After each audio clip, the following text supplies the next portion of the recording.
Om Stavakaya Dharmasya Sarvadharmaswarupine Stavakaya Dharmasya Sarvadharmaswarupine Avatara Varishtaya Ramakrishna Te Namaha Niranjanam Nityamanantarupam Bhaktanukampadrita Vigraham Vai Niranjanam Nityamanantarupam Bhaktanukampadrita Vigraham Vai Ishavataram Parameshamidhyam Tam Ramakrishnam Sirasa Namami. Let us bow down to Sri Ramakrishna, the embodiment of all religions, the Supreme God Incarnate, who is adored by all, pure, eternal, infinite by nature. Out of His infinite grace on the devotees, the Divine Supreme has assumed a human form in the form of Sri Ramakrishna. Let us bow down to Him. Let us try to dwell upon the personality of Sri Ramakrishna. Let us offer our salutations to Sri Ramakrishna, the embodiment of all religions, the Supreme God Incarnate, who came to establish religion universal. Let us pray to Him to lead us from the unreal to the real, to lead us from the darkness of ignorance to the light of knowledge, to lead us from death to immortality. Today's topic I have chosen, great teachings.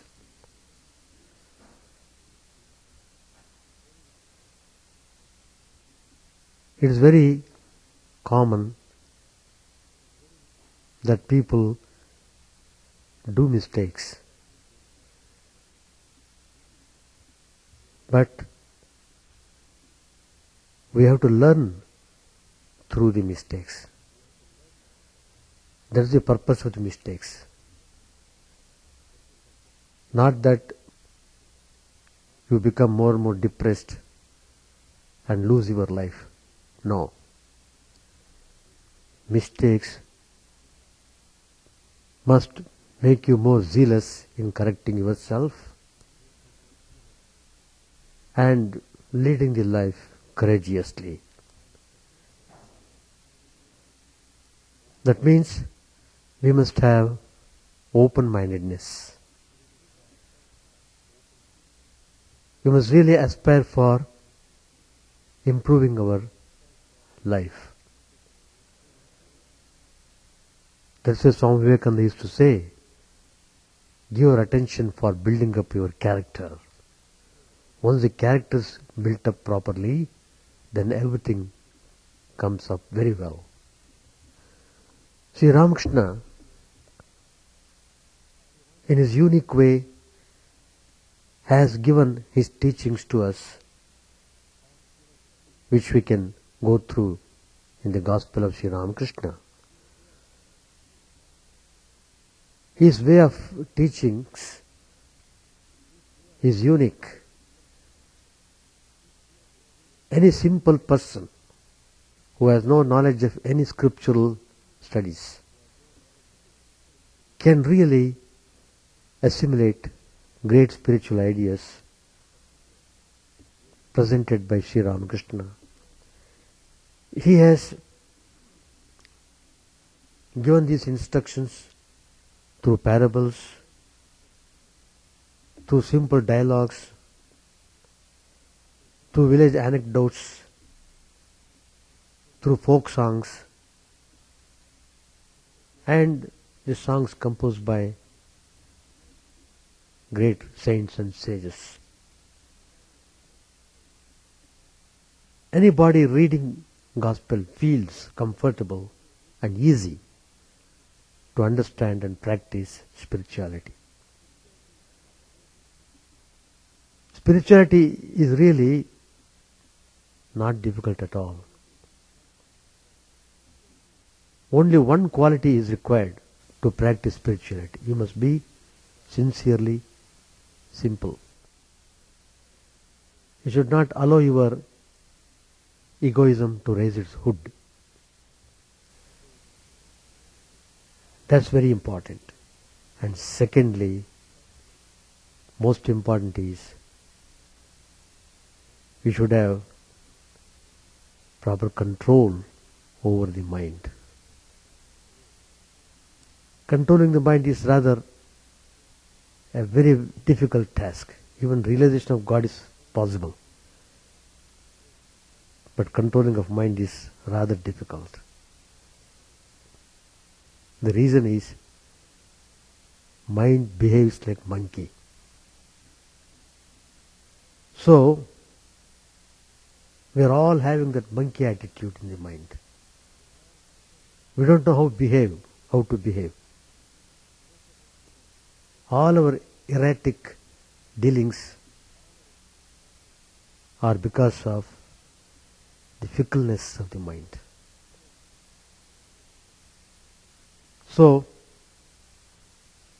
instead of defending our mind, we should probe seriously and try to take steps to correct the defects in the mind.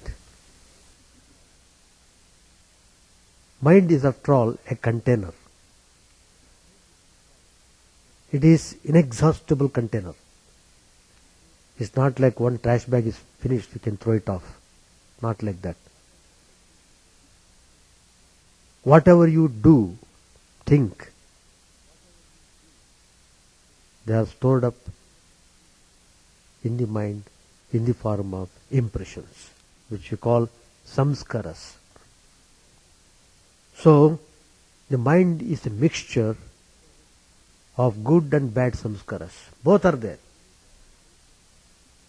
No one is really bad, no one is really good. So we are all in that state.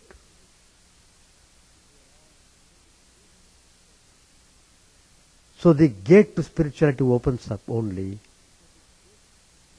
when you try to remove all these unwanted bad samskaras from the mind.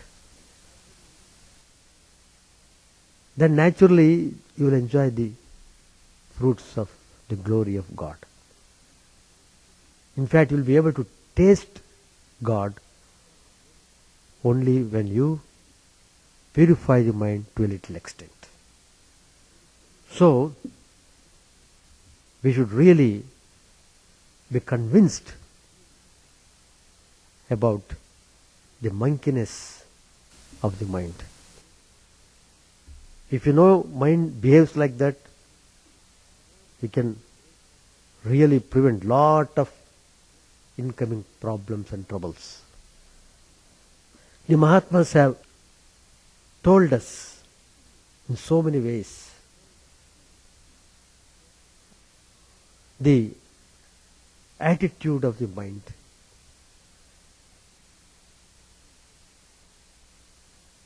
And one saint has said how it is very important to control and master the mind. There is a simple parable which deals with this peculiar monkeyness of the mind. The story of the monkey, the snake, and the goat.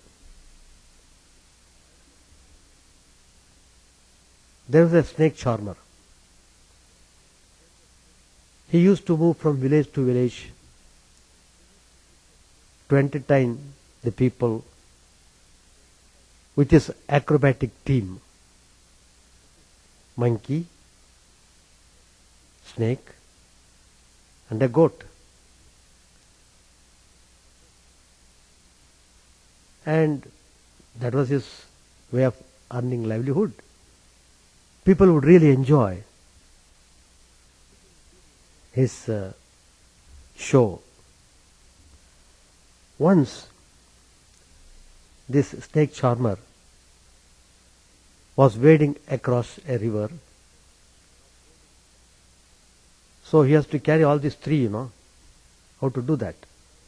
What he did was, he balanced the snake basket on his head and he sat the monkey on his shoulder and guided the goat with his hand. That's his team.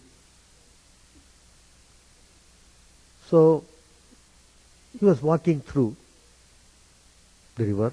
The water level was quite low, but there was a strong current flowing through. But the snake charmer was so cautious, and he was watching his steps so that he will not stumble and so that he will not fall. He was crossing the river. Almost midway, the force was really fierce enough to drag away the goat. So immediately the snake charmer, he tightened his grip on it. The other two were safe above, or were they? That's the question. See, the monkey by nature was mischievous. His nature is like that. So it was restless. He could not resist playing a game. So what this monkey did was, it slowly opened the snake basket. The snake, it was all through lying in darkness, of the basket. Suddenly the opening was there. It sprung up with its head very high and began to hiss. And the hissing sound of the snake frightened the monkey. And immediately the monkey fell into the water. The current began to drag the monkey away. A split-second effort to save the monkey threw the charmer off balance, and he dropped the snake basket into the stream. To catch hold of the basket, he lost his grip on the goat. On the goat, he lost his grip. He was holding tight, Within seconds, all three of his companions, the monkey, the snake, and the goat, were carried away by the current. So this is his story. It has got great moral. So God has very graciously given us intellect, but we are so foolish. We know how to abuse it rather than use it in a proper way. So here we have to learn a lesson. Learning, Sri Ramakrishna used to say, as long as I live, so long do I learn. What a great teaching. That one line is enough. You can sublimate your life. So in real life, our mind is the monkey. It is restless and very difficult to predict. You can't completely rely upon the mind.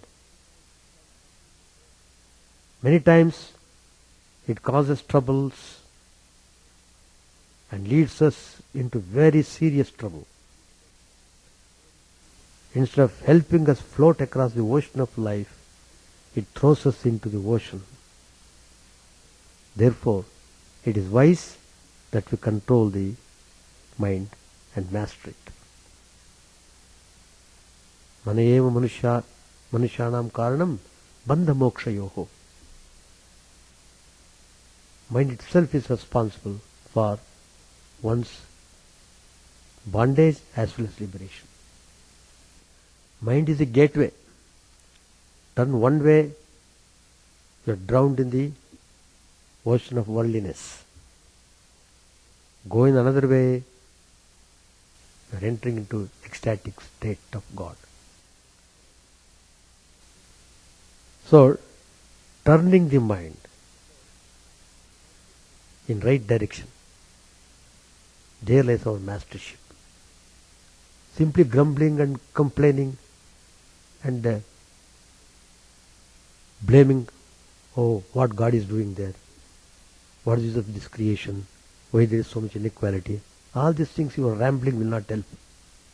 You go on complaining unto your life. It won't end. It will be like this, it will be like that in future also. That's not the way of thinking.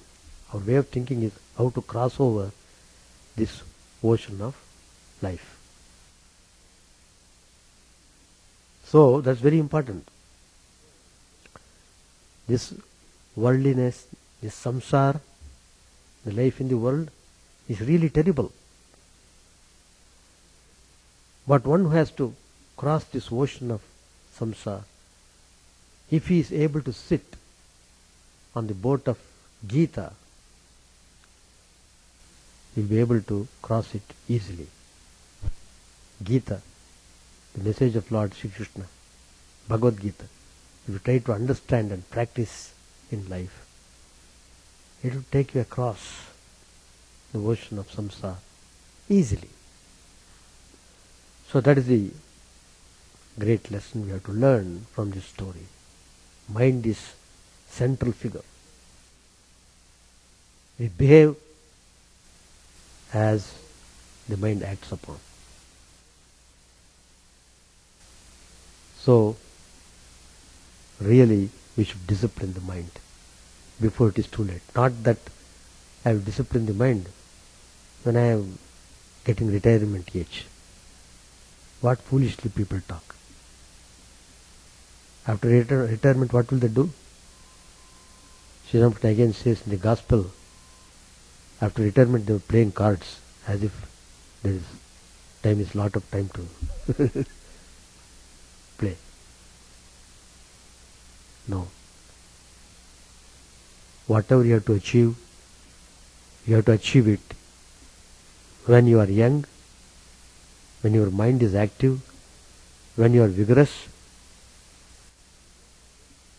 then only you can do. Not that because you could not learn these lessons in your young age, now you have already crossed middle age, now there is no hope.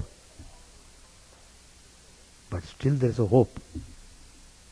The hope is have patience and do practice in whatever way you can do. That's all. You can't expect quick result. In spirituality, there's no word like quick. Everything goes in a very steady way, slow and steady. That's important in spiritual life. Now, there's another great teaching given to us. Swami Vivekananda has said this story, and also Sri Ramakrishna has said this. There was a very great sage, probably you all know, Narada Maharshi, very great sage. The greatness of Narada is he would always think of the Supreme Lord.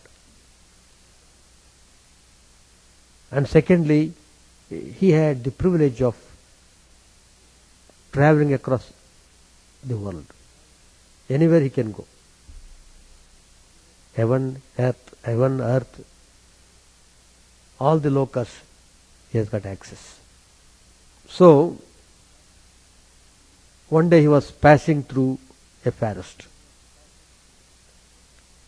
He saw a person doing tapas there, sitting in meditation,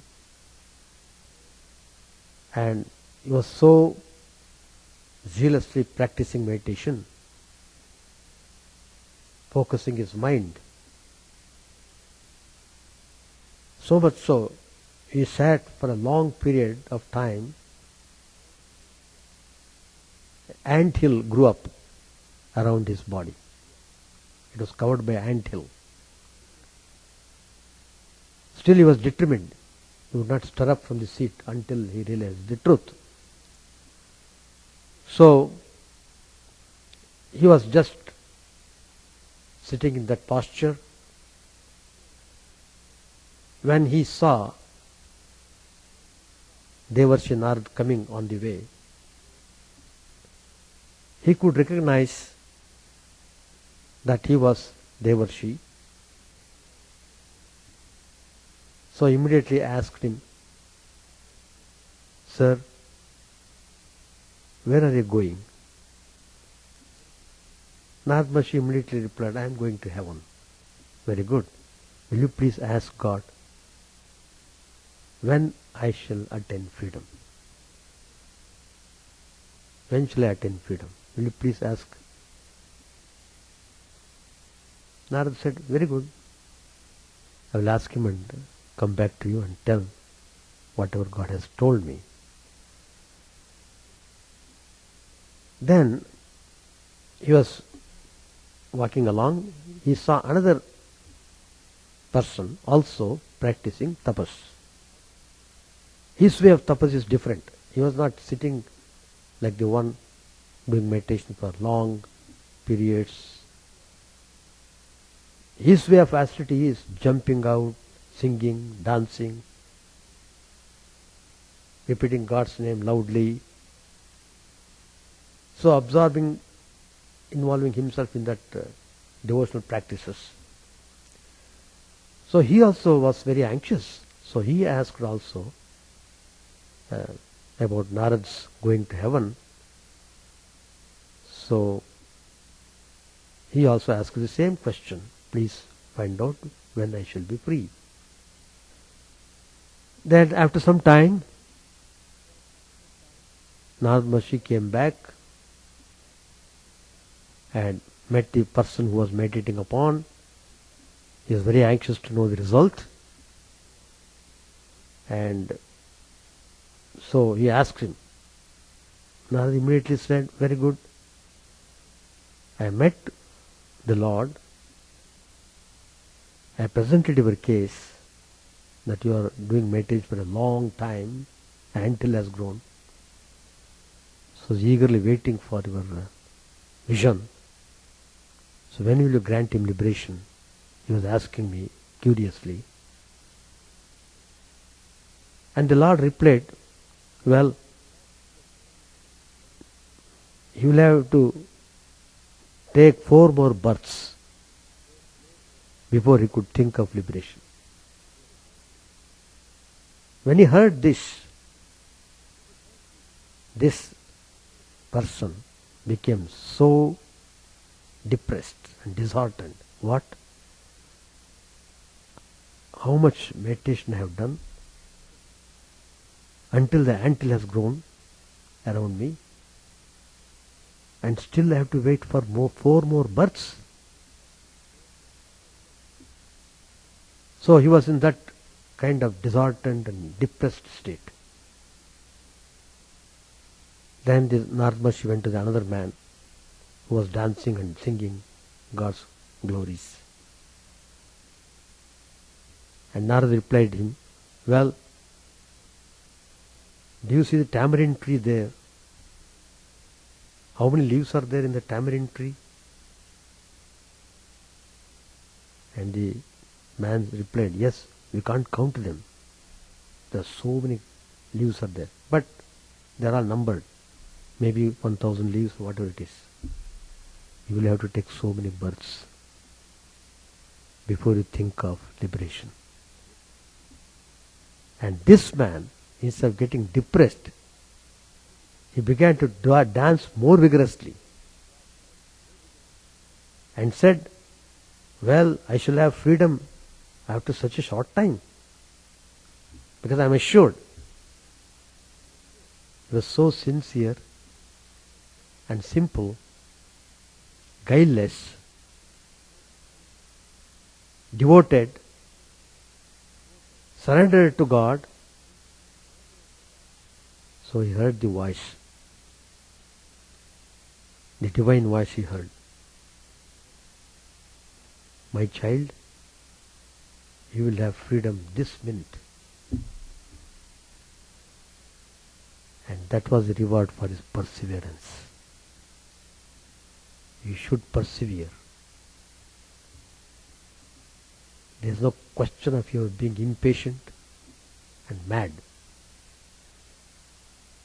You have to bear and forbear. That's what Mother used to say. Holy Mother used to say, bear and forbear. You have to bear things. That is the test of your spirituality also. So many things happen.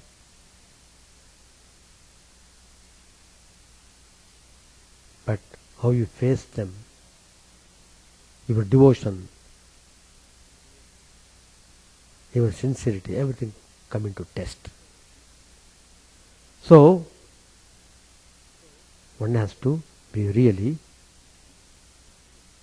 practice perseverance. About the criticism, that is very common. I don't have to explain much about criticism. People, the moment they open their mouth, they talk about others only. It's very natural. I don't say it is unnatural. And that also indicates the worldliness of the person. If you are a spiritual person, you don't talk of others. What I mean to say, talking ill of others, criticizing others. Here also you should be very careful. You should not say, my teacher criticized me, is it all right?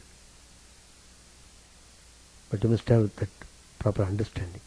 Teacher's criticism is not to downgrade you. On the other hand, to improve your character, he sometimes finds out your weaknesses so that you can overcome those weaknesses. That's the idea. Mother teaches the mother scolds the child. Father scolds the child. It doesn't mean that father and mother, they dislike the child. No. Their idea is the child should improve, should behave properly. That's why they teach. Anyway, and there is a great story about this teaching. And here, Shiva, Parvati, and their vehicle, Nandi, bull. So they were all traveling in a vehicle, riding on the bull. So Shiva wanted to show Parvati the nature of the people. So he took the form of old man, while Parvati remained young and beautiful. So they were walking, All the passers-by looked on with amazement at this odd couple of an old man and a young woman. On the way, Shiva said, "My dear Parvati, now please sit and ride on this Nandi during the journey." She obeyed and mounted the bull, while Shiva walking alongside. They came across a village. The village folk and all the people, they began to criticize severely.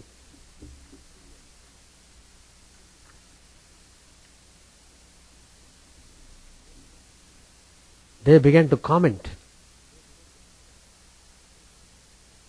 "What a selfish woman. She is young and healthy, and yet she chooses to comfortably ride while forcing the old man to walk. Is it not ridiculous? Shame." Now, Shiva changed his mind. "Parvati, you see how the people are mocking at you. It is wiser that I sit and you walk." So saying, Shiva sat on the bull's back and Parvati was walking along. They came across people, and again the people came up with sharper comments. "Look at this mean bully of a man.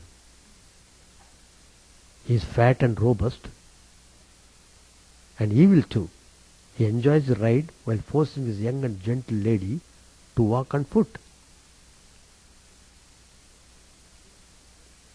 Hearing this, both of them climbed the bull.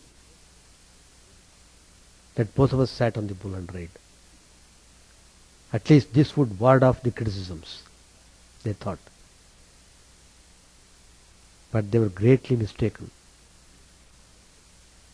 When they came to the next village, people began to jeer at them. "Look at this nasty couple. Both of them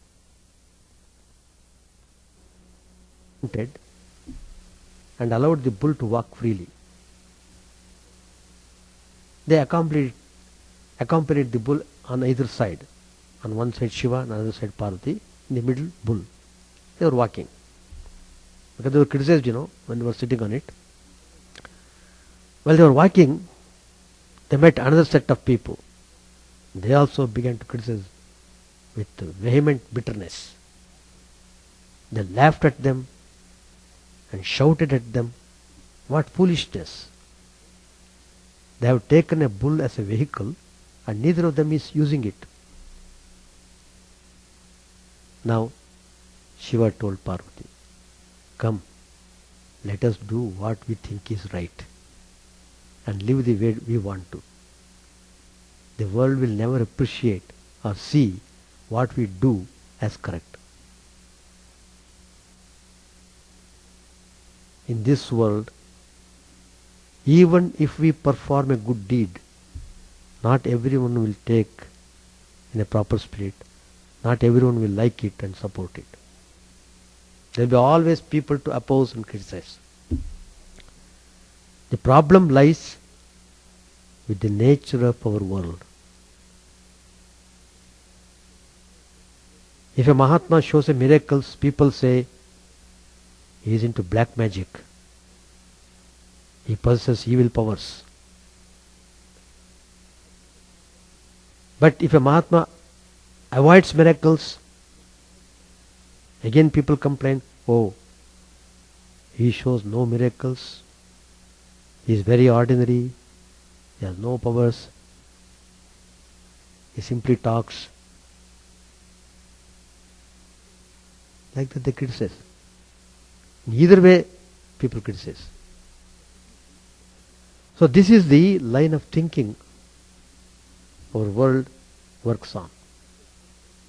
It is crooked from both ends, and whatever you do, the world will never see you straight. So what's to be done? Therefore, pay no attention to the words of the worldly people, but continue to devotedly worship God. That's the point. So don't be afraid of criticism. Don't run away. Just ignore. Take right type of criticism. If it is there any content in that criticism, take it properly. But the point is, focus on what you have to do. Be satisfied with that. Don't try to get recognition from the world around you. Never look into that way. So, if you want recognition, pray for recognition from God. That's the real recognition. Not from these people. Nowadays, now they praise you, next day they will spit upon you. That's the nature of the world. So, one should never pay attention to criticisms. One should focus on practicing spirituality with great zealousness and one-pointedness. And there is another story which I am fond of telling many times. It's very instructive, because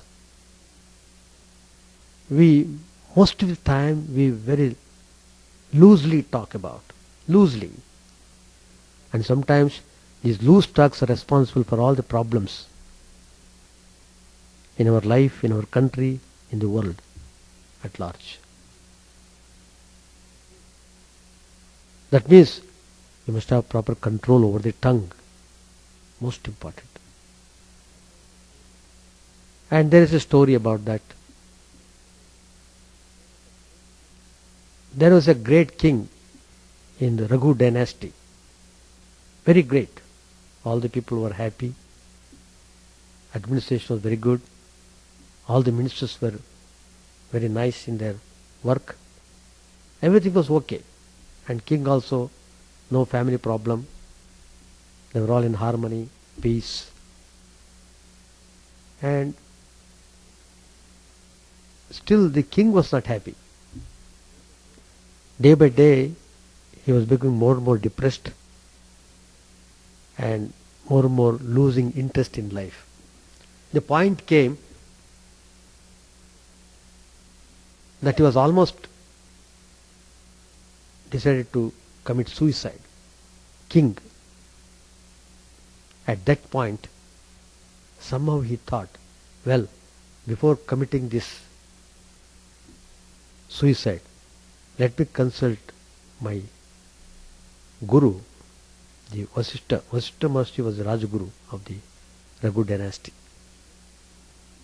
So he came to Vasishtha Maharshi. Those days, when the kings were in trouble, they would go to their teacher, their guru, for counseling, and they would give very good advice. So he came there.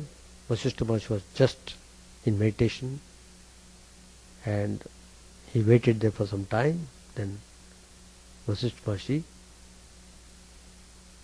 welcomed him, showed him all hospitality, and talked with him very kindly, and asked him whether he was doing well, whether people are well, etc. And the king replied, everything is okay except himself. And Vasishtha Maharshi was surprised. Why, with all good news, why the king is not happy? Then the king himself revealed, sir, look at this body. No doubt I have got everything I have got good family, children, kingdom, wealth, servants, people are good, everything around me is good, but look at this body. He showed his body. What has happened? He was attacked by leprosy. The nasty leprosy, weeping, it's called weeping leprosy. It's nasty. All over the body there will be pus. Pus, there will be pus all over, all over the body. So, he was very disgusted about his body. And he was requesting Vasishtha Maharaj, sir, will you please, do you have any solution to cure this leprosy so that I can live happily? Do you have any solution? Do you have any remedy? Because I have tried all medicines. They are having no effect. Vasishtha Maharaj, they are all men of great wisdom. He pointed out in one direction. Please see there, what are you looking? What do you see there? And the king said, I am seeing two mountains side by side. How do they look? One is jet black. The other one is golden. They are lying side by side. Very good. Go and eat the black mountain. Master, how is it possible to eat the mountain? It is an impossible task. All right. He showed another direction. What you see there? Mountain of trash. Trash? Go and eat the trash. Master, that's also not possible. Is it possible to eat the trash? That too is a heap of trash. Mountain. Now he comes to the point. Look, now I am giving the solution. The third solution is possible for you to do it. It is not impossible solution that I am giving you now. But you must follow it diligently. No excuse. Promise me you will follow that possible solution, then I will let you know. Immediately he was full of joy. Now my teacher is giving me a solution which I would be able to do it. Immediately agreed, yes sir, I follow you. I promise. Very good. Now he said, you have got a widowed sister-in-law. Do you have? Immediately the king replied, yes, I have got. She has got separate palace by the side of your palace. Is it true? Yes, it is quite true. And now, what you should do at dusk time, evening, at dusk, go and spread your mattress at the entrance of the widowed sister-in-law's palace. Don't go inside. Just at the threshold, just outside. Spread your mattress. Stay there up to midnight. Don't react for anything that happens around you. This you have to do for 15 days. As soon as he heard this, he was shocked. Because he has to spread the mattress in front of the widowed sister-in-law's home. Terrible shock he got. But he has to do it because he has already promised. It is not impossible thing. It is not like eating the mountain. It is possible. With great difficulty he agreed. He went. 2 weeks he has to do that. He spread the mattress at the dusk. He laid down there. Up to midnight he has to stay there. After midnight only he has to go back. At dusk time, those days, people would be returning from offices, jobs. They were returning home. First time they saw the king spreading the mattress in front of the widow. People all know that widowed sister-in-law lives there. And they began to whisper very mildly, in their own way, whispering way. Why this king has spread the mattress there? What is the problem? What is he? Why he is doing that? Very strange behavior. Like that they began to talk among themselves. Well, because on the road, they have to go. They are seeing on the road. The king has to bear. He should not react anything, He should simply keep quiet. That was the condition. Next day, they saw the same thing. The king is again there.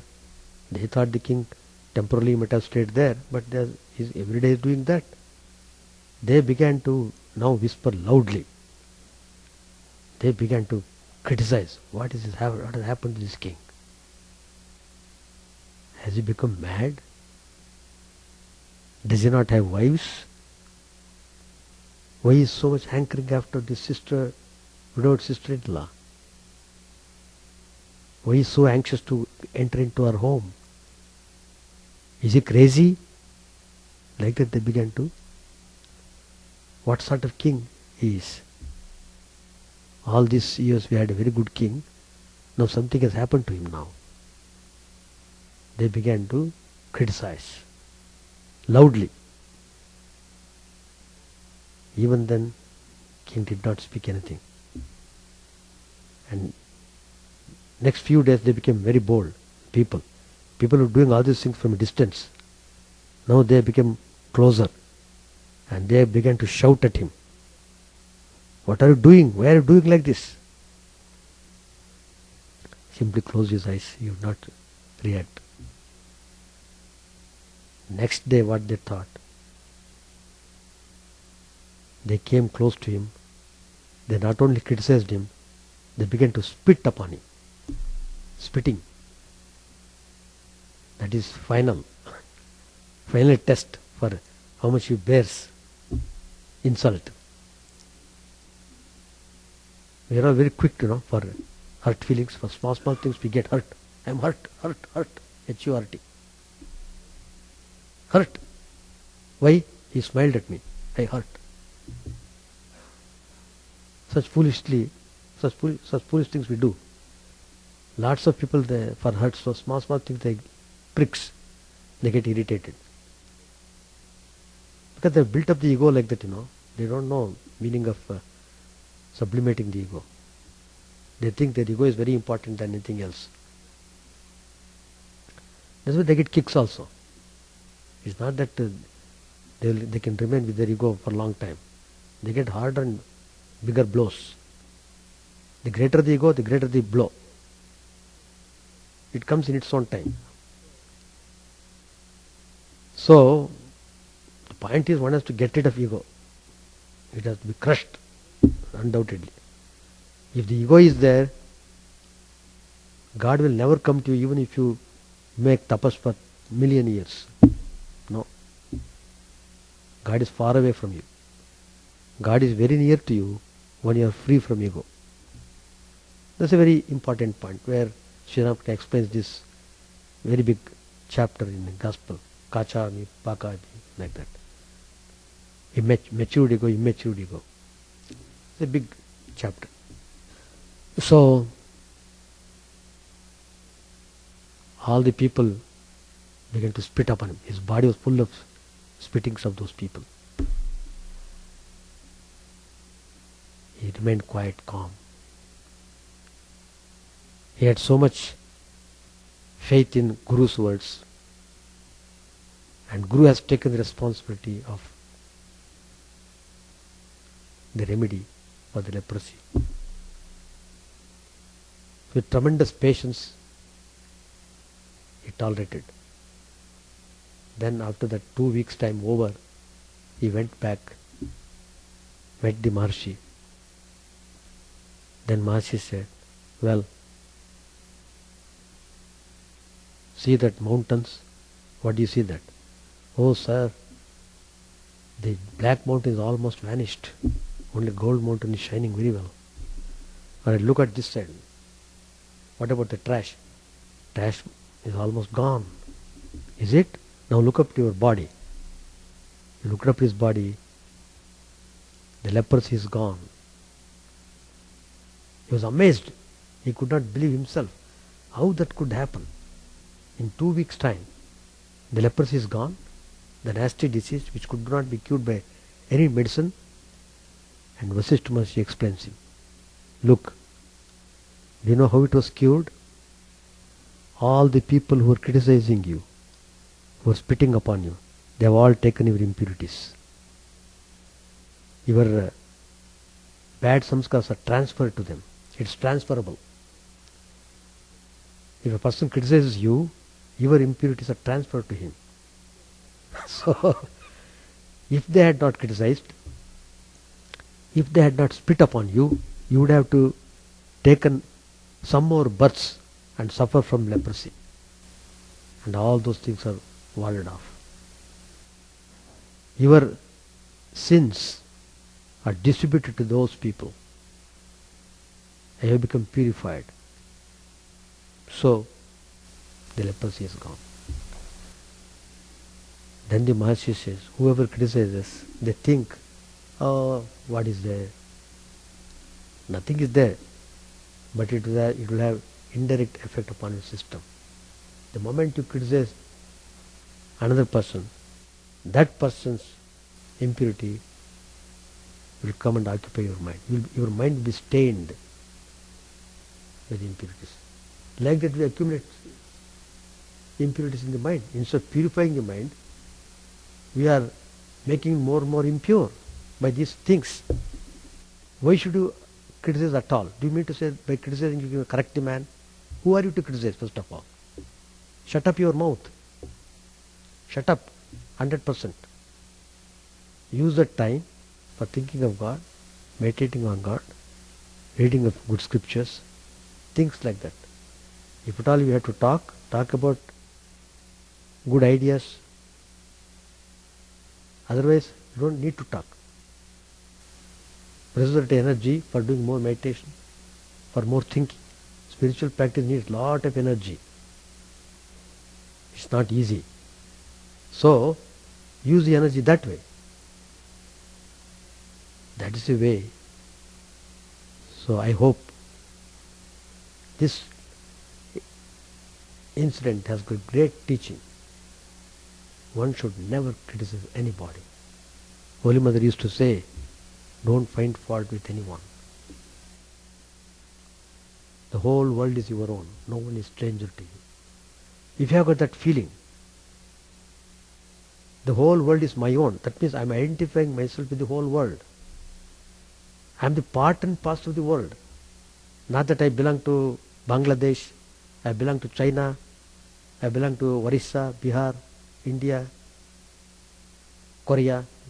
No, I belong to the whole world. That concept if you develop, that's a great spiritual practice. Why should you hate anybody? Tell me, first of all. Why should you hate? Let everybody go in his own way. Why should you interfere in anybody's affair? So that kind of subjective thinking is important. Then it will definitely improve our life. We will definitely make progress in spirituality, provided we follow all these teachings meticulously. Another most important teaching all the Mahatmas say to us now and again, one should never be lazy. Laziness is a kind of disease. It is like a slow poison. It is killing you without your knowledge. So, you must get rid of laziness.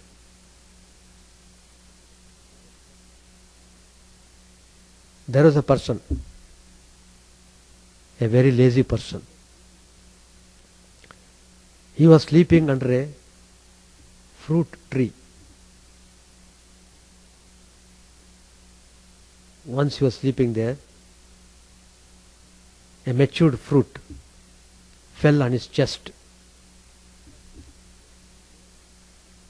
But he was too lazy to put the fruit into his mouth. So he waited for somebody to pass by.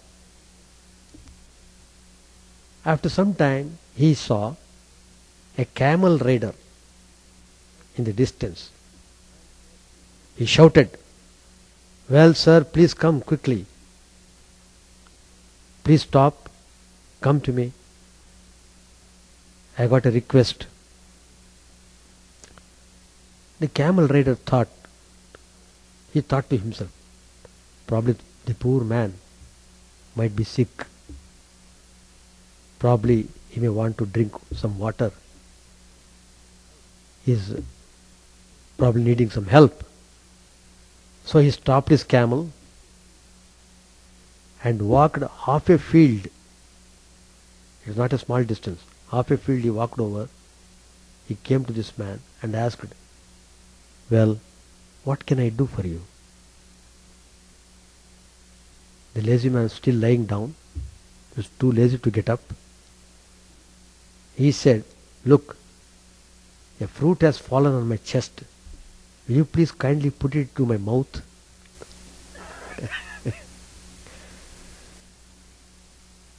The camel rider became cross.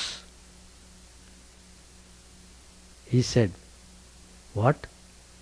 I got off my camel and walked across half a field to you, and this is the only reason you called me for?" He went off very angrily. The lazy man called after him,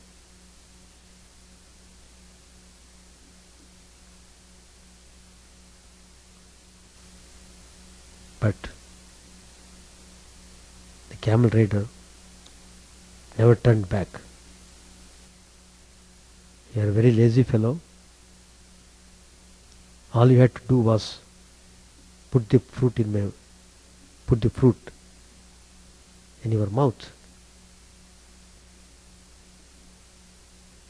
And this lazy man was shouting